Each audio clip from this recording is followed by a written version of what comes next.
Imagine a vibrant discussion between people that includes both openness and critical thought in the pursuit of truth. The Purchasing Truth podcast is an experience, a journey, an exploration of the impact that negative messages in politics and the media have on our families, community, society, and nation. Join your hosts, Bill Stierle and Tom Hazard, to discover new concepts and language strategies that will reveal effective ways of establishing truth. This podcast series will tackle current events, leadership challenges, healthcare confusion, integrity in business, and many other areas that affect us all. Gain clarity and understanding of the various truth perspectives. Welcome to Purchasing Truth.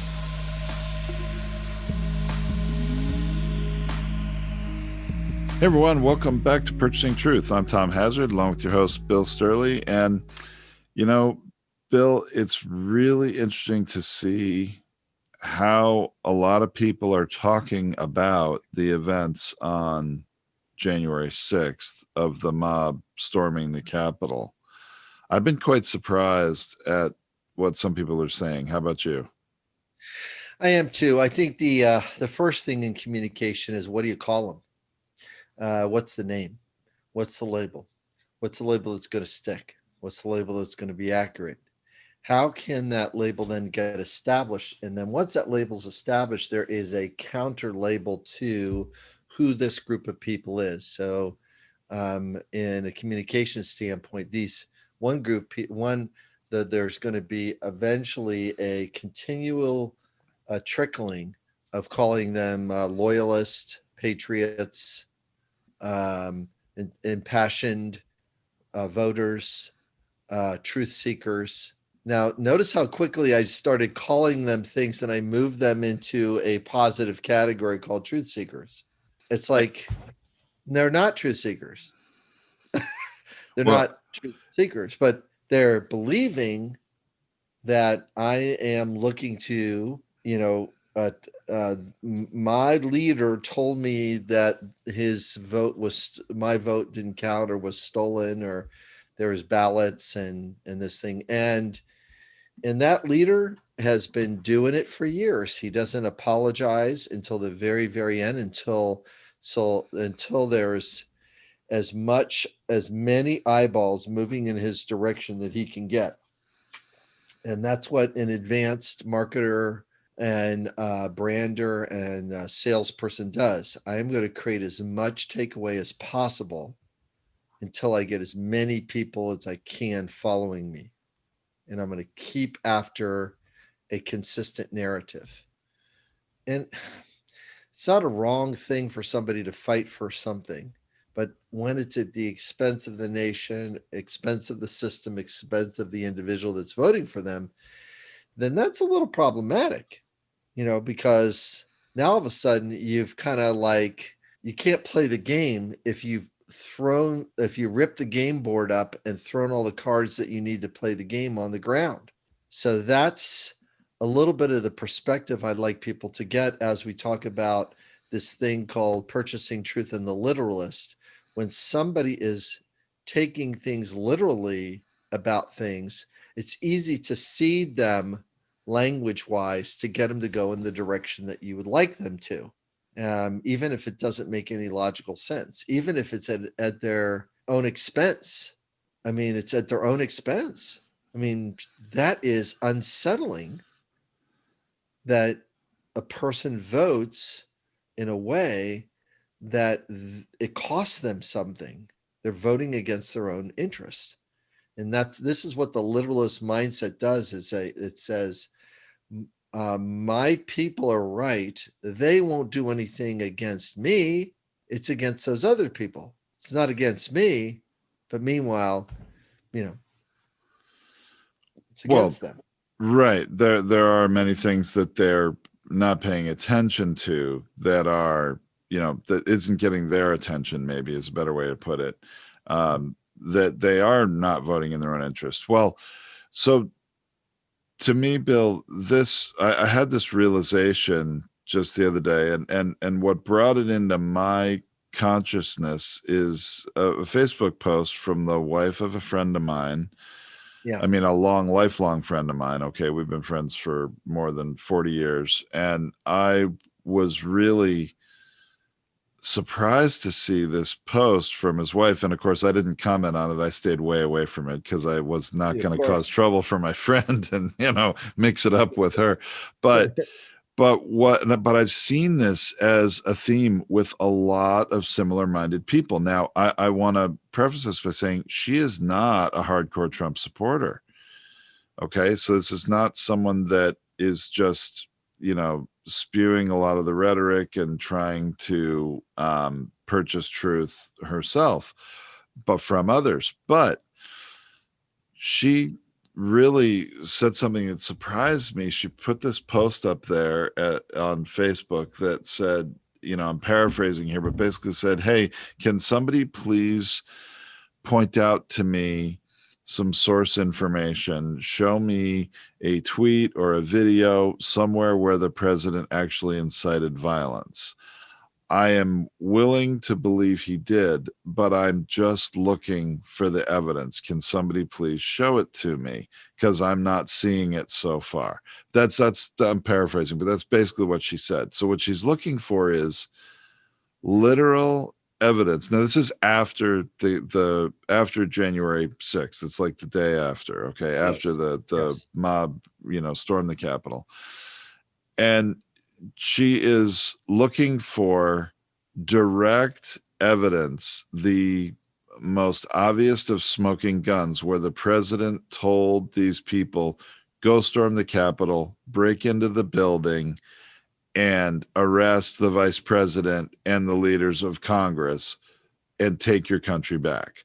That's what she's looking for. And I was just, my jaw was dropping like, what? You want that?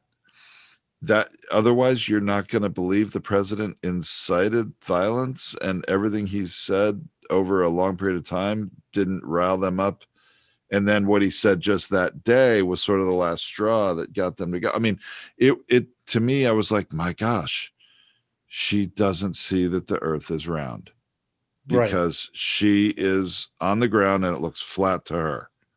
Yeah. When you look at something, if you look at one sentence as an isolated or one, if you're looking for one piece of evidence, it's sort of like there was a crime that was committed in the house, and you come into the kitchen, and there's I'm looking in this kitchen for where the crime is, where the piece of evidence is. Meanwhile, there's breadcrumbs from room to room to room that you're not looking at that is leading to where the crime was. It's like, well, but there's nothing really in this kitchen. Yet the person's, the person got murdered outside, but there was all of these crumbs that you needed to see to follow in the house out the back door in order to get there. That's the way it was. The person, the believer was led in that direction, because this is the way their world works. This is the way the world looks to them, and this is the way the world should look. So one of the biggest challenges of having President Trump's narrative, and then the different senators and the different congressmen weighing in, and then Fox News weighing in, those are all, this is the way the world works. This is the way the world should look. And this is what you should do to make the world look the way we would like you to look, to make it look. And it's people are sensitive to the language. They listen, and then they react not from their need, but they react from how their emotion gets activated by their belief. So, and I've had many client sessions, many trainings, Zoom virtual trainings, which is which is a part of my business model now. And hey, you group of executives, this is how we need to talk about this. This is what we need to do to step into. This is the way the world looks. This is the way the world works. This is the way the world should work. And they're breadcrumbing their way through that experience. And they're just following the bread, and they're not questioning, because if they did, they would have to adjust their belief. Well, and I think that a lot of times, it's interesting that it may seem obvious to us that there were breadcrumbs that were leading Trump followers, or even it could not even have to be Trump followers, just lead average citizens to start to see things a certain way, or to get to that point where they're like, what are you talking about? The president didn't say that he wanted people to commit acts of violence on the government, because they're looking for that direct quote. But they don't realize the timeline of this. The president has been planting seeds for this for a long time. Long time. I mean, there are several different timelines you can look at. I've seen some that go all the way back to 2015 when the president announces he's running for, candidate Trump then announces he's running for president.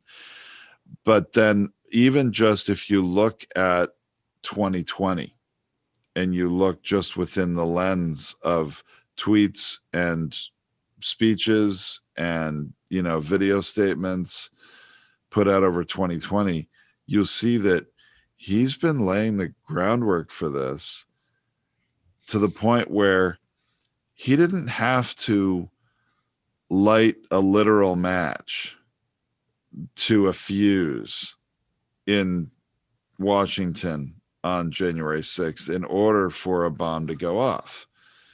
That fuse has been slowly burning for a long, long time. And all he had to do was, it's going to not come across well on the podcast, Bill, but all he's got to do is do this, go just to blow a little air on that fuse. Right. And get it to catch more fire. And he didn't have to make the literal, order or appeal or he didn't have to literally say, go fight for me. Right. And so there is this, for those of our listeners that are interested, in the blog post at purchasingtruth.com, there's a link to an article, which really, if people are interested, well, where are the breadcrumbs? Where's the evidence? Show me the evidence. Well, the title of this article is Incitement Timeline, a Year of Trump's Actions Leading to the Attack on the Capitol. And it's on a site called justsecurity.org. And so it really does lay it out, all the different statements, not just by Trump, but Trump's, closest, supporters in government, some of his allies and friends in government. But I appreciate that, because I appreciate that timeline, because that timeline is going to capture a thing called messaging boost. It's I gave a message and then all these other people are boosting the message. So when a message is boosted, what happens is that it's gently getting the elephant brain, the long-term memory, to believe, water the seed, weed seed inside the person's brain, to believe that there's something going on. Now, they're a person trying to do the people's work. That's what they call the work for senators and congressmen. Here's the people's where this is their work. They're working for the people. Well, you might not like that. You might not like that your city or your state voted, your area or your state voted for somebody that you don't agree with, but it doesn't mean you get to go in there and, say, well, it's because it's not my beliefs. And everybody knows that my beliefs are right and your beliefs are wrong. No, you got to fight, convince, and have people stand for your ideas, not use force or violence to say my way is right, your way is not. And that's And that's the kind of a part of the magic of the Constitution and the ability to express yourself. But not to incite violence, to be able to, we want to lead ourselves. That's we just fought tyranny. We fought the tyranny of the king and the nobles of England, and we want to have kings and nobles now again that we advocate to, that we worship. No, I don't think so. I so agree, Bill. It's something else that came to mind to me about this, about not only the statements that ratchet up the rhetoric and lead people to turn to violence, and there are plenty of them. I mean, I could read a few if we want to, but there's another side to this too, though, in that not because it's not all done by the president. Okay, all these statements were not by him. That's by his allies, his surrogates, and other people that just are supporters of his, making statements of talking about, well, I'll just give a couple examples. So if you go back just to December 1st of 2020, Lynn Wood on Parler says, our country is headed to civil war. President Trump must follow the president of Abraham Lincoln and declare martial law. And you have other people soon after that in early December. All sorts of things were happening. December 6th, armed protesters were at the home of the Michigan Secretary of State, threatening violence after the results of the election in Michigan. The official Twitter account of the Arizona GOP on December 8th talks about, in response to Stop the Steal tweet, saying, I'm willing to give my life for this fight. The Arizona GOP tweeted, he is, are you? And then the GOP account also tweets a clip of the 2008 movie Rambo, as the character proclaims, this is what we do, who we are, live for nothing or die for something. And then Lynn Wood on December 9th says, I believe there will be violence in our streets soon. So you've got all this kind of, ratcheting up of talk of violence. Stop the steal. You have to be willing to fight for what you want. And the Trump fans some of these flames, the president fans some of these flames in what he says. But what occurs to me here, Bill, is that what makes people, a lot of people might say, well, the president didn't say to do that. That's Lynn Wood, and that's the Arizona GOP, and that's other people. Okay. And in a literal sense, that's true. Right. And this, we're talking about this as preaching truth in the literalist, right? Right. But what is also, I believe, really disheartening, I actually think it's worse than that. It's downright negligent, is that the president did not come out and denounce the statements. He did not say, please do not resort to violence. Please only protest peacefully.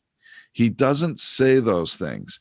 And what we saw that was pretty dramatic on December 1st, Gabriel Sterling, and you and I talked about him at one point. Gabriel Sterling is a civil servant in the state of Georgia. He's a Republican election official. He's Republican, but he's an official in Georgia. He implored Trump to stop inspiring, this is his quote, stop inspiring people to commit potential acts of violence. Someone's going to get shot, someone's going to get killed, and it's not right. And so the president, that's December 1st, that's more than a month before January 6th, the Capitol riots. The president, with what he said and what he did not say, really did incite violence. And leading up to the, what was it, on January 6th, and he's at the speech, he's saying, we're going to march down to the Capitol and I'm going to be with you. And he doesn't say break down the doors, but what did he say? He said that you've got to show strength. If you've got to show strength in order to take your country back, you have to be strong. What did he expect these people to do at that point?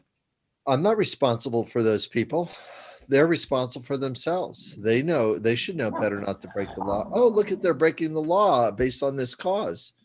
They're passionate people. See, notice I jumped over to the rational place, that I'm going to rationalize the behavior to communication wise minimalize the experience of this ramp up. I just those things were just to get because my people are passionate and I want to speak to their passion.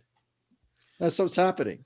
It's happening. You're engaging the dopamine for loyalty and literal followership. You're enticing and cultivating. That's the word cult is for cultivate. I'm cultivating a mindset. I'm bringing a cult mindset to, and it's a language piece. I mean, it's not, and when anybody's trying to brand or market or sell something, they're trying to cultivate a place in the listener's brain. Try to get Coca-Cola out of your brain. Try to get Pepsi out of your brain. You can't. Two brands are burned in your brain. You know what it is. You know what the drink is, whether you drink it or not, or buy it or not. That not and you might be past the point where you drink it or buy it anymore. But the thing is that the person, the branders and marketers have been burning it into the brain. I mean, that's the whole thing. I mean, even look at our own purchasing truth branding piece and things like that. It's a burn brain thing. It's like, oh, I remember how good that that thing was, and how there was colors, and there was a USA thing, and the intro sounded like this, and the outro sounded. This is all. That's all about how communication and messaging. Are you going to do that to mutually meet the needs of your listener? Are you doing it at the listener's expense? And here's where that's where the rub it is that when somebody is just looking for eyeballs, they're not interested in whether or not it's at the expense of the listener. They are not interested in is their message at the expense of truth. They don't care that it's at the expense of truth. They say, Newt Gingrich has said this many times, I'm not responsible to correct the fallacy that is in the voter's brain. My job is to get them to vote for me. So I'm going to say anything I'm going to say, even if it's not truthful. He didn't put all these words in. I'm now adding the last verse. I'm responsible to get their vote. I am not responsible to broker facts and truth with them. And that's not a public servant. That's not a public servant. That's a party loyalist. Yeah, that's what I was thinking as you're making that statement of what Newt Gingrich said, is that I'm thinking, really? It's your job to get them to vote for you? I thought it was your job to represent the people and their interests. But clearly that's more of a self-interest statement. I am not interested into a person that's an advocate against abortion to go through the problems, that the truth about what it's like to have abortion or many things illegal, and the wreckage that causes.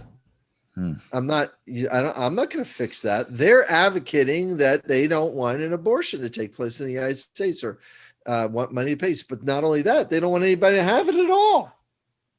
They want to take the rights away from another person. Or they don't want to make that a right because it's morally wrong. Well, now it's legally wrong or right. See, and then, I want to change the laws so that my moral belief, it's, who wants to be in the middle of that decision? That's a hard decision. So very, very challenging when we take a look at the literalist, because they ain't moving. They ain't moving until they get the empathy and the compassion that they need, that they haven't been heard about how painful it is to deal with the duality of what they're experiencing. Here, Frank, here's a great example about my cousin. He calls me and I, he listens to this podcast. So it'll be fun for him to hear his name. But there's a duality that comes in, is that are you going to pick the duality of, let's say, a Bible passage where there's an eye for an eye over here, eye for an eye, and there's turn the other cheek over here, Old Testament, New Testament, eye for an eye, turn the other cheek. Which one do you pick? Which one do you pick? Do you pick compassion, empathy, and care for another person? Or do you pick fairness, justice, integrity, and equanimity? What do you pick?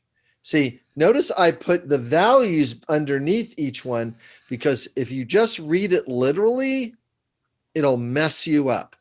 But if you read it, which one are you going to pick?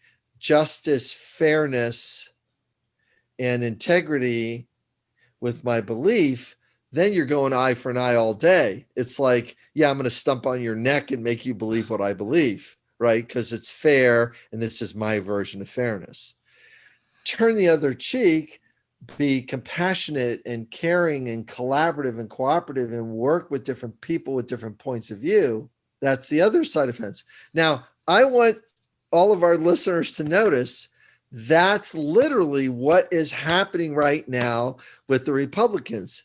Well, we incited this. It's not fair that the elections are this way, but we really need to work together now that we've got this whole fairness thing out of our system. And now it's like, oh my gosh, quit getting people to yank between the two different things.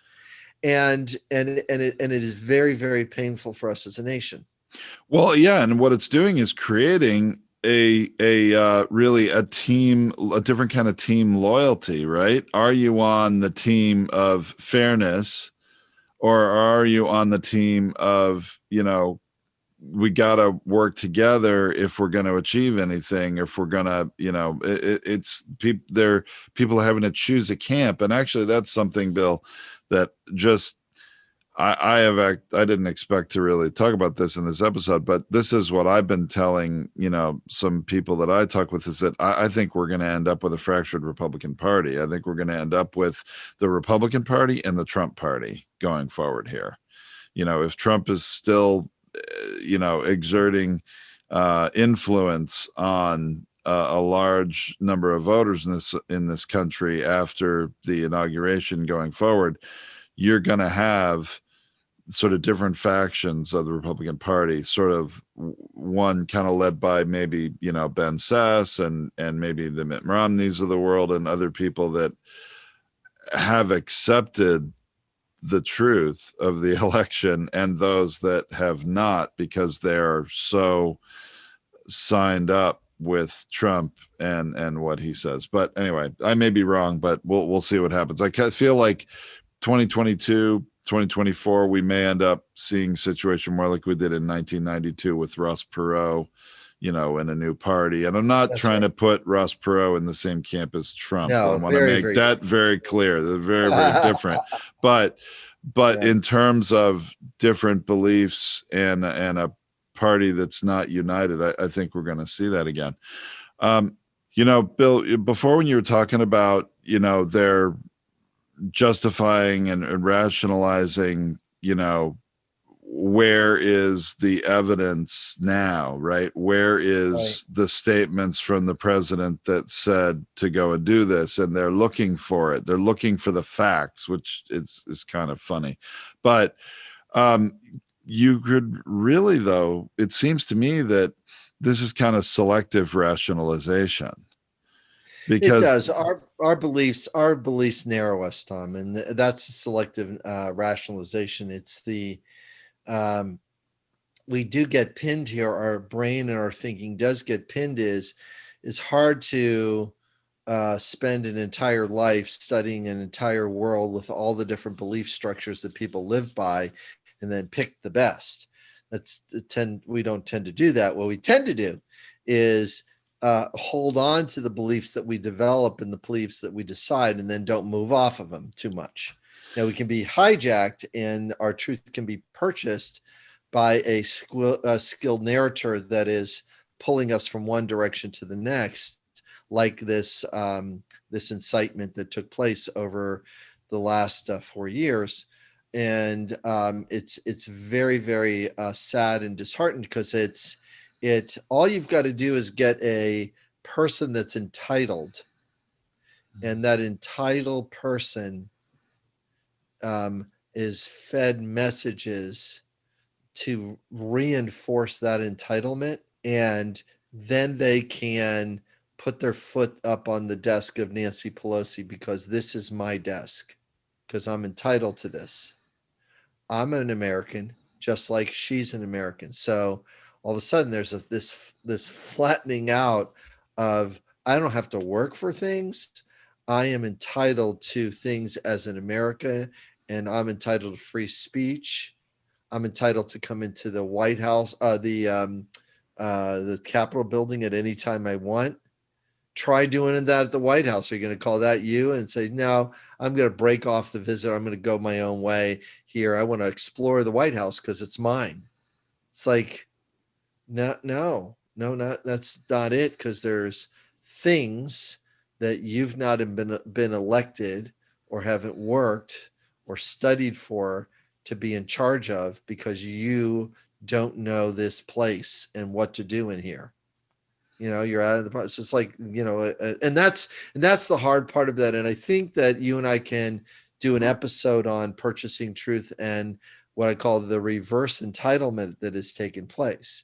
The reverse entitlement is I'm thinking I am entitled to things that are beyond the scope, and it's all because they got this other thing, fairness. I get this thing, fairness. And it's very much a 9-year-old to 12-year-old version of fairness, which is a form of entitlement. Well, So, I'm very interested to have that discussion, Bill. I think there's a lot to be explored there. Because I think, pursuing truth and reverse entitlement. Let's do that next time. That sounds great.